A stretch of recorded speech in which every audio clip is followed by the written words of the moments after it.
The night my family cut me out of the will, they thought they were taking everything from me.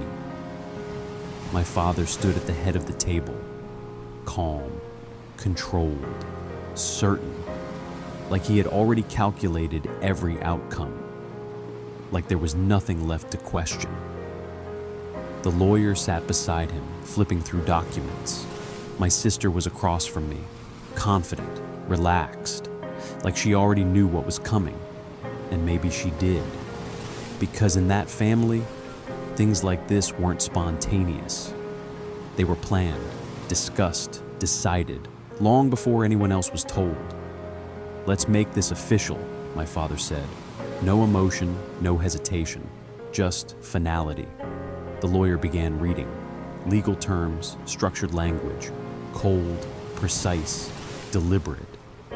And then my name came up, briefly, quickly, like a footnote. I listened carefully, waiting, expecting something more. But it never came, because there was nothing there. No assets, no shares, no control, nothing. Just a clean separation, as if I had never been part of it, as if everything I had done, every year I had spent in that business, had been erased. I didn't react. I didn't interrupt. I didn't ask questions, because I already knew. This wasn't a decision. It was a conclusion, one they had reached long before I walked into that room. My father looked at me, not to check how I felt, but to confirm something else, that I would accept it, that I would stay quiet, that I would do what I had always done. Nothing.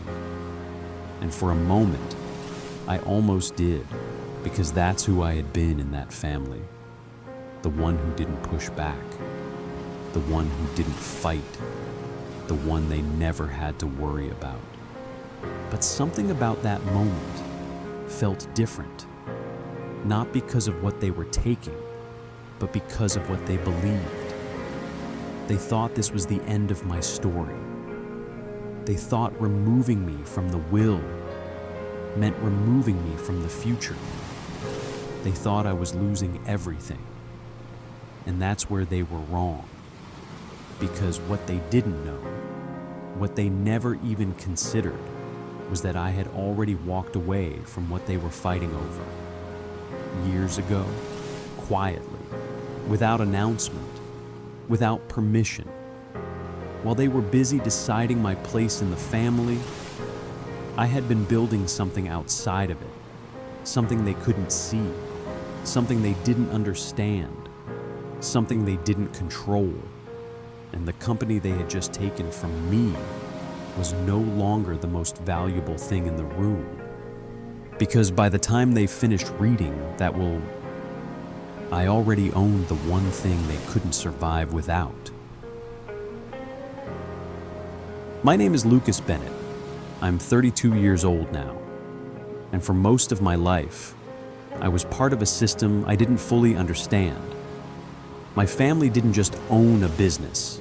They built their identity around it. Everything revolved around control, structure, hierarchy. There was a clear chain of command. My father at the top, always. No questions, no challenges, no exceptions. Under him, my sister, Claire. She wasn't just involved in the company. She was positioned, prepared, trained to take over. From a young age, it was obvious. She was the one being invested in, the one included in conversations, the one brought into decisions early, while I was somewhere else, not completely outside, but never fully inside either. I worked in the company, I showed up, I learned what I could, but I was never part of the core, never trusted with anything critical. At first, I thought that would change, that if I stayed long enough, proved enough, earned enough, I would eventually be seen differently. But that never happened, because in that family, your role wasn't earned, it was assigned. And once it was assigned, it didn't change. Claire was leadership. I was support. That was the structure. And everything we did reinforced it. I noticed it in meetings. When I spoke, it was acknowledged, but not expanded. When Claire spoke, it was discussed, analyzed, developed. I noticed it in decisions. I was informed. She was involved. And over time, those differences stopped feeling small. They became patterns, and patterns become reality if you stay in them long enough. But here's what they didn't realize. While they were defining my position inside the company, I was starting to understand something outside of it. Not from them, not from their system, but from watching, observing things they didn't pay attention to. The business didn't run on decisions alone. It ran on dependencies, suppliers, logistics, partnerships, things that didn't look important from the top, but controlled everything underneath. My father focused on expansion, on deals, on growth. Claire focused on operations, efficiency, execution, but no one was paying attention to the foundation, where things actually moved, where delays happened, where leverage existed. And that's where I started looking. Not intentionally at first, just out of curiosity, because I had access, not to power, but to process.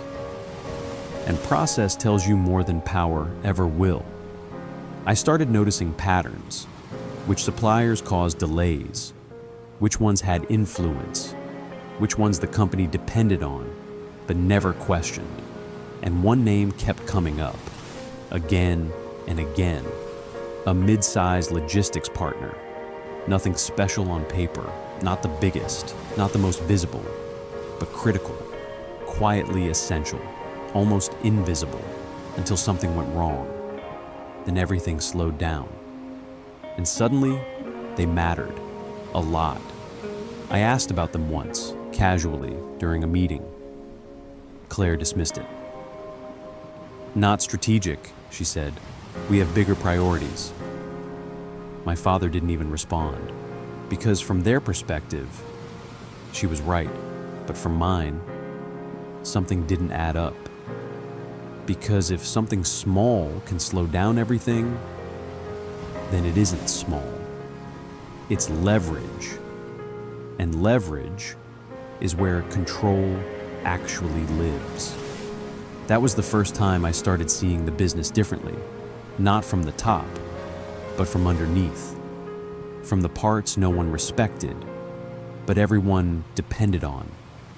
And slowly, I stopped trying to move up inside their system and started looking for ways to build something outside of it, quietly, carefully, without drawing attention. Because I understood something they didn't. You don't need to control the whole structure.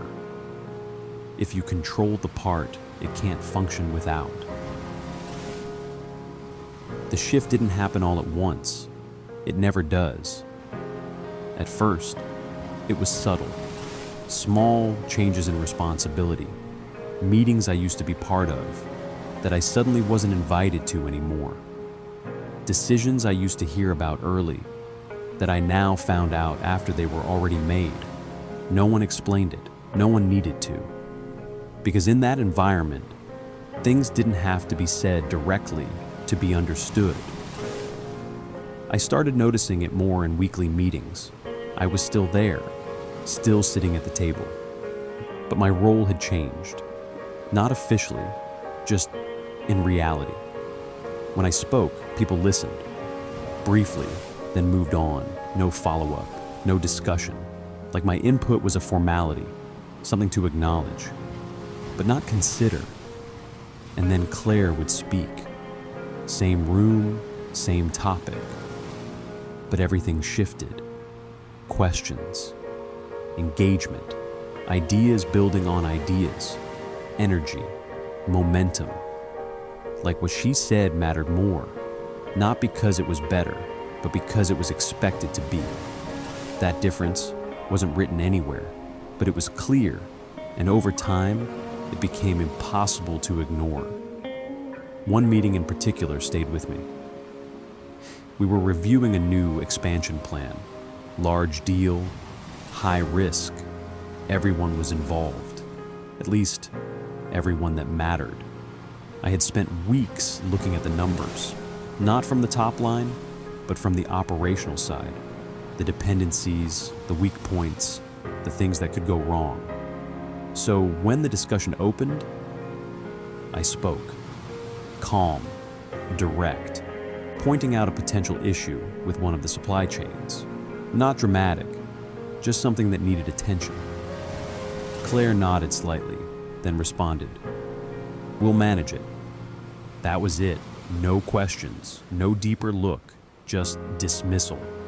And the room moved on, just like that. But I didn't, because in that moment, I realized something. It didn't matter what I saw. It didn't matter what I understood, because I wasn't the one they were listening to. And in that system, if you're not the one being heard, you're not part of the decision. You're just there to watch it happen. If it had stayed subtle, maybe I could have ignored it longer. But it didn't. At some point, things stopped being implied and started being said out loud. It happened during a strategy meeting, not internal. This time, we had external partners in the room, investors, advisors, people whose opinions actually mattered to my father. The kind of room where everything was measured, where every word carried weight. We were discussing expansion timelines, risk management, execution plans. And at one point, one of the advisors turned to me. "What's your take on the supply side risk?" he asked. It was a real question, direct, open, and for a moment, I thought I finally had space to speak. So I answered, clear, structured, pointing out the same issue I had seen weeks before. The dependency, the potential bottleneck, the exposure. The room listened, not fully convinced, but interested, engaged enough to consider it. And then my father stepped in. "He tends to overcomplicate things," he said. Light tone, almost casual, but precise. "He's not really focused on the bigger picture yet." A few people nodded, not because they agreed, but because of who said it. And just like that, the conversation shifted, away from what I said, back to where it was comfortable, safe, controlled. I didn't interrupt, didn't correct him, because I knew exactly what just happened. It wasn't about the idea, it was about credibility. And mine had just been quietly removed in a room where it actually mattered. And that moment did more damage than anything subtle ever could, because now it was clear, not just to me, but to everyone else. I wasn't just outside the core, I wasn't trusted inside it. The shift in how they saw me eventually turned into something more permanent, something official. It happened a few weeks after that meeting. My father called me into his office. Not unusual, but the tone was short, direct, no room for interpretation. When I walked in, Claire was already there, sitting across from him, documents on the table. That should have been my first warning. "Sit," my father said. I did. No small talk, no explanation. He slid a folder toward me. "We're restructuring roles," he said, "making things more efficient." I opened the folder. Legal language, clear, deliberate. It outlined a shift in ownership structure, decision-making authority, control. And my name was being removed from all of it. Not reduced, not adjusted, removed. I looked up. "This means I'm out," I said. Not a question, just clarity. My father didn't deny it. "It means you're no longer part of core operations," he replied. Your strengths are better used elsewhere. Elsewhere, that word again. Claire didn't say anything. She didn't need to. Her presence said enough. This wasn't a discussion, it was alignment. Already agreed on, already decided. I've been here for years, I said. Working in this system. My father nodded. And this is the result of that, he said. Calm, certain, final. No anger, no emotion, just a conclusion. Like everything I had done had led exactly to this point. I looked back at the paper, then at him. You want me to sign this? I said. Yes. Simple, direct, no hesitation. And that's when it hit me. This wasn't just about removing me from the business. It was about redefining me, officially, legally, making it clear that I was never meant to be part of what they were building. And for a moment, I just sat there, not angry, not surprised, just aware, because deep down, I had already seen this coming. This was just the moment. They decided to put it in writing. Signing that paper should have been the lowest point, but it wasn't. Because a few weeks later, they made it permanent, official, public. That night was supposed to be a family gathering. Nothing formal, just dinner. But I knew better. Because in my family, important decisions never happen casually. The lawyer was there. Again, same seat, same calm expression. Like this was just another step in a process that had already been decided. My father stood up, looked around the table, then began. We're finalizing the estate structure, he said. Clear, controlled, certain. Claire sat beside him, silent, but prepared. And then the lawyer started reading. Assets, ownership, control, everything laid out, structured, final. And then came my part, short, almost effortless. A complete separation of interest. That was the phrase. Clean, simple, absolute. No shares, no inheritance, no future involvement. Nothing. Not reduced, not limited. Gone. Like I had never been part of it. No one reacted. No one questioned it. Because to them, this wasn't shocking. It was expected. It made sense. And that's what made it worse. Because in that moment, I wasn't being removed. I was being confirmed. Confirmed as someone who never belonged there in the first place. And for the first time, I didn't feel frustrated. I didn't feel angry. I felt clear. Because now there was no confusion, no possibility of change, no illusion left to hold on to. They had drawn the line, and I was on the outside of it, completely. So I stopped seeing it as a loss and started seeing it as something else, freedom. And if you've ever been in a position like that, where people didn't just doubt you, they erased you, I want you to do one thing. Comment 1 below, because I need to know how many people have felt what that moment really feels like. And if you stay until the end, you'll see what happens when someone they erased becomes the one they depend on. I didn't argue that night. I didn't question the decision. I didn't even stay long enough to hear the rest, because there was nothing left for me in that room. No role, no position, no future, just a version of me they had already decided on.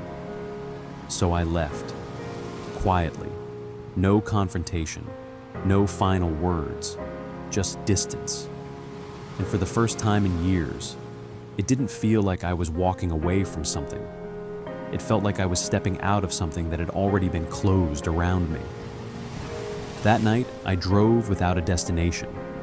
Not because I was lost, but because I finally wasn't tied to anything. No expectations, no structure, no system deciding where I belonged, just space. And in that space, something shifted. Not emotionally, not dramatically, but clearly. Because when you're no longer trying to fit into something, you start seeing it for what it really is. And I saw it. The company, the structure, the decisions, all of it from the outside for the first time. And what I saw wasn't strength. It was dependency. Layers of control built on top of fragile foundations. Systems that looked solid, but only worked because certain parts never failed. And I already knew where those parts were, because I had spent years watching them, learning them, understanding how everything moved underneath the surface. While they were focused on expansion, I had been focused on function. While they were building visibility, I had been studying vulnerability. And the more distance I put between myself and them, the clearer it became. They hadn't just removed me from the system. They had removed the only person who was actually paying attention to its weakest point. That realization didn't make me angry. It didn't make me want revenge. It made something else happen. It gave me direction. Because now, I wasn't reacting anymore. I wasn't trying to prove anything. I wasn't trying to get back in. I was building something separate, something independent, something that didn't need their approval to exist. And I already knew where to start. That supplier, the one they ignored, the one they underestimated, the one they depended on without realizing it. I reached out, not as someone from the family business, not as someone asking for a position, but as someone who understood their value before anyone else did. The first conversations were simple, exploratory, nothing official, just understanding how they operated, where they struggled, what they needed, and what they didn't have. Because every system has a gap, even the ones no one pays attention to. And if you find that gap early enough, you don't need to fight for control. You build it, quietly, piece by piece, until one day it becomes something no one else can ignore. That's what they didn't see, because while they were finalizing a will, I was starting something they would eventually have to answer to. Starting over didn't feel powerful. It felt small. There was no big moment, no dramatic shift, no instant clarity, just a series of quiet decisions. I didn't have a company, didn't have a team, didn't even have a clear plan beyond one thing: understanding that supplier better than anyone else. So I started simple. I spent days researching everything I could find: their operations, their clients, their limitations, where they struggled, where they were overlooked. Most of it wasn't impressive. No headlines, no obvious opportunity, just details, small, unremarkable details that most people would ignore, but I didn't, because I knew that's where leverage hides. I reached out again, more directly this time.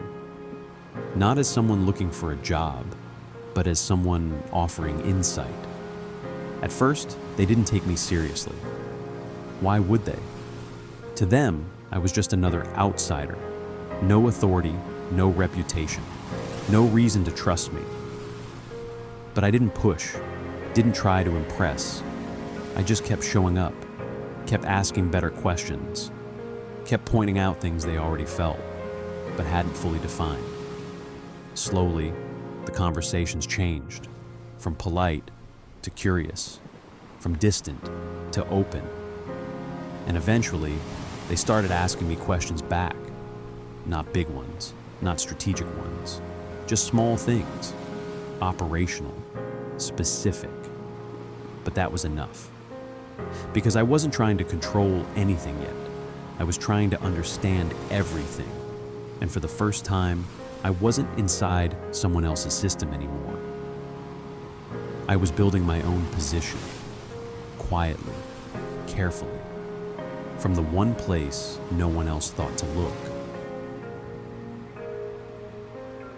But understanding something doesn't mean you can control it, and I learned that quickly. At one point, I thought I was ready to move forward. I had enough information, enough insight, enough confidence to try something bigger. So I made a proposal, simple, practical, something that could improve part of their operation, reduce delays, increase efficiency. Nothing unrealistic, just a step forward. I presented it clearly, structured, focused on results, and for a moment, I thought it landed. They listened, asked questions, seemed engaged, but a few days later, the answer came back. No, not aggressive, not dismissive, just no. We're not ready for that kind of change. That's what they said, and I understood, because from their perspective, I was still an outsider, someone with ideas, but no proof, no track record, no authority. And in business, that matters a lot. So nothing changed, not immediately. They went back to what they knew, what felt safe, what felt familiar. And I was back where I started, on the outside, looking in. But this time, it felt different.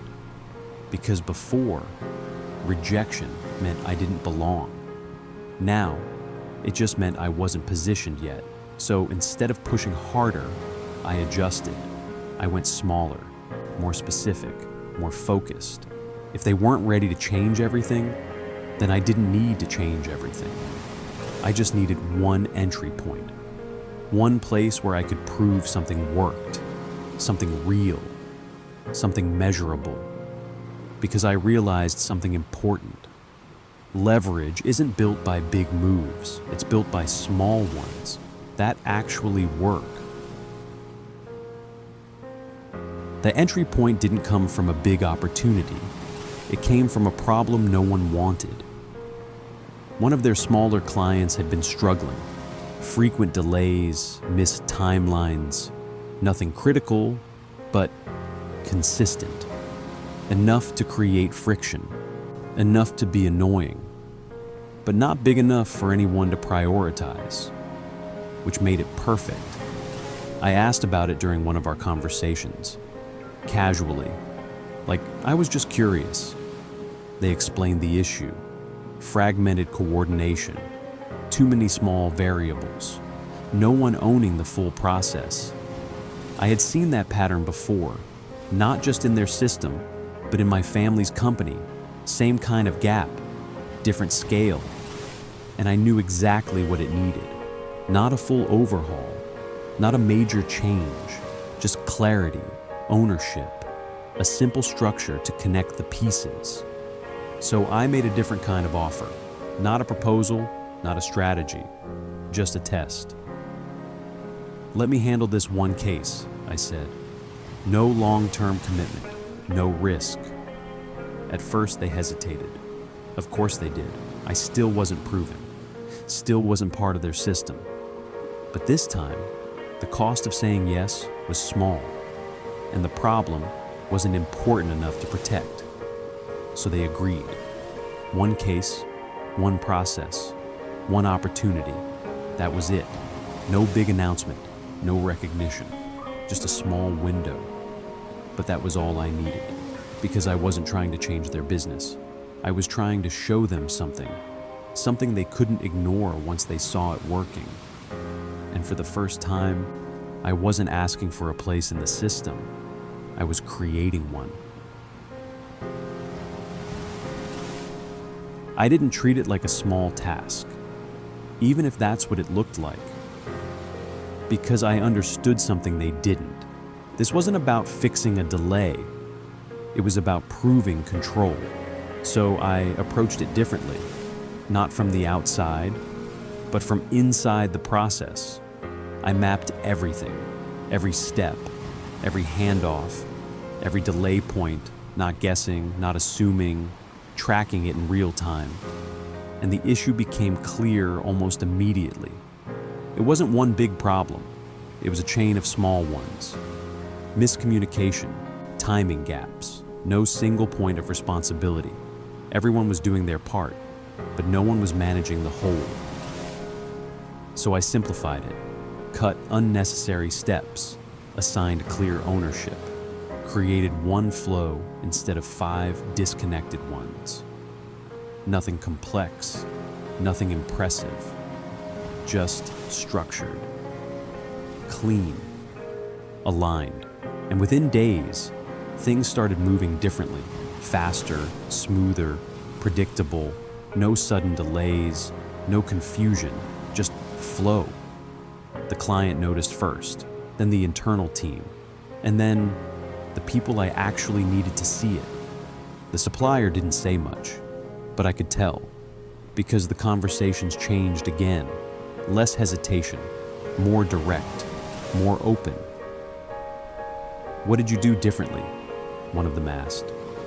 I didn't over-explain, didn't turn it into something bigger than it was. "I just made it easier to manage," I said. Simple, but accurate. Because that's all it was. Clarity, and clarity creates control.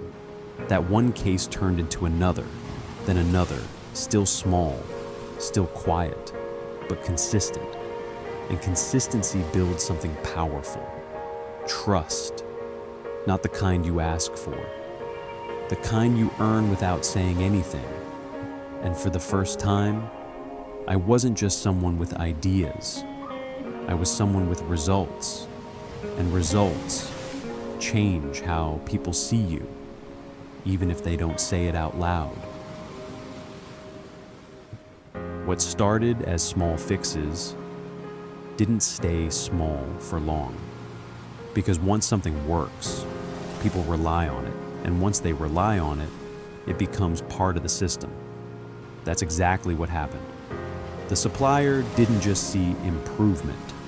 They started restructuring around it. Processes I helped build became standard.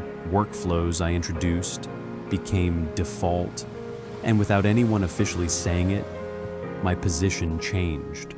I wasn't an outsider anymore. I wasn't an experiment. I was part of how things ran. And that's when the real opportunity showed up. Not obvious, not announced, but clear if you were paying attention. The supplier wasn't as stable as they looked. Operationally strong, but financially stretched. Margins tight. Growth limited. They had demand, but not the structure to scale. And I saw it immediately, because I had been inside their system long enough to understand where it broke. Not in operations, but in capital. That's where the gap was. And gaps like that don't stay open forever. Either someone fixes them, or someone takes control of them. So I made a move, carefully, quietly. I didn't go in alone. I built connections, found partners who understood the opportunity, people with capital, but no access. I had the access, they had the resources, and together, we had leverage. The deal wasn't fast, it wasn't simple.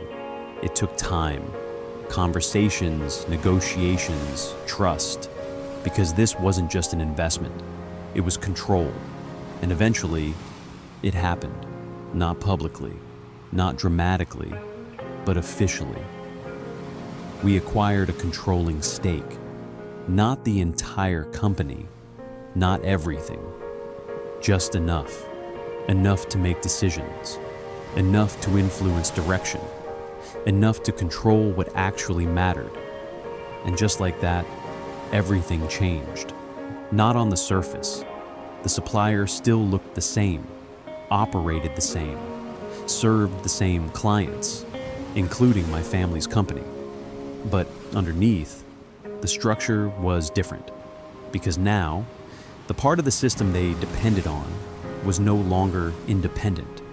It was connected to me, directly, and they had no idea, no announcement, no signal.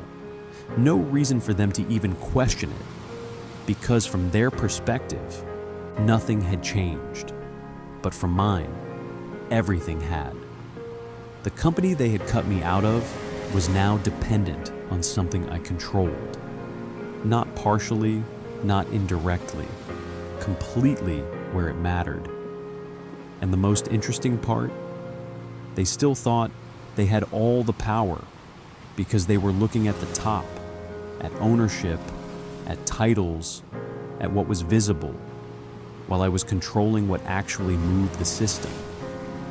And in business, that's the only thing that ever matters. The first sign didn't come from them. It came from the system. Small delays at first, nothing obvious, nothing alarming, just friction, orders taking longer, timelines slipping, costs increasing in ways that didn't make sense. From the outside, it looked like normal operational noise, but I knew better, because I knew exactly where that friction was coming from. And more importantly, I knew they didn't. Weeks passed. The pressure built, not all at once, but steadily. The kind of pressure that doesn't break things immediately, but slowly exposes everything underneath. And eventually, it reached them. I didn't hear it directly, not at first, but I saw the signs, urgent requests, escalations, attempts to fix something they couldn't fully see, because from their position, everything still looked under control.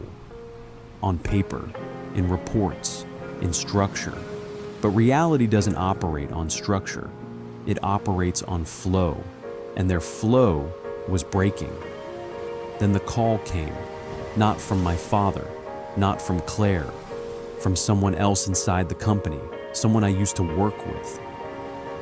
"Things aren't running right," he said, careful, measured, like he wasn't sure how much to say. I didn't ask questions. I already knew. A few days later, my mother called. Same tone I remembered, but different underneath. Less control, more urgency. "Your father wants to see you." Not a request, but not an order either. Something in between. I paused, not because I didn't know what to say, but because I understood what it meant. So I gave a simple answer. "I'll think about it." And I did. Not emotionally, not out of obligation, but strategically. Because this wasn't about going back. It was about choosing how to step in. A week later, I walked into that house again. Nothing had changed, and everything had. The same table, the same room, but the energy was completely different. Claire wasn't relaxed anymore. My father wasn't in control of the silence. They were waiting for me. I sat down, calm, no tension, no need to prove anything. "Explain the situation," I said. Simple, direct, no hesitation. For the first time, my father didn't start speaking immediately. Claire did, breaking it down, where things were slowing, where costs were rising, where they couldn't find the issue. And as she spoke, I listened, not as a son, not as someone involved, but as someone who already knew the answer. When she finished, the room went quiet.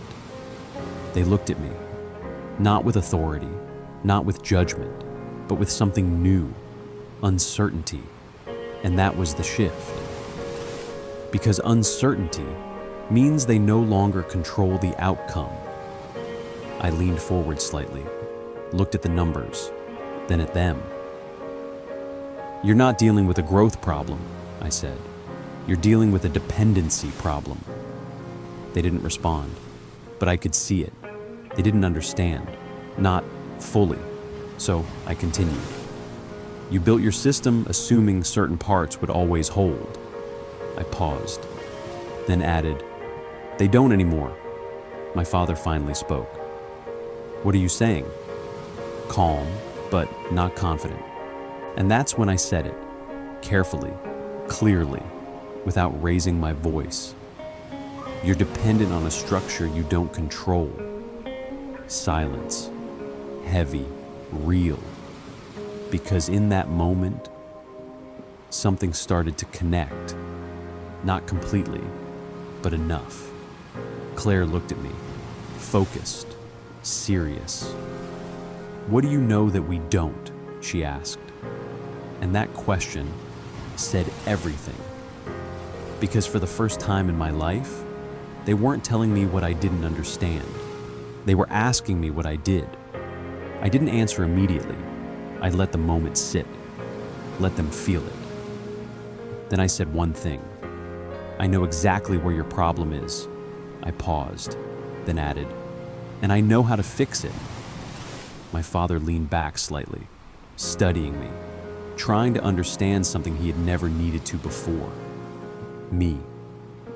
"What do you want?" he asked. And there it was. Not authority, not control, a negotiation.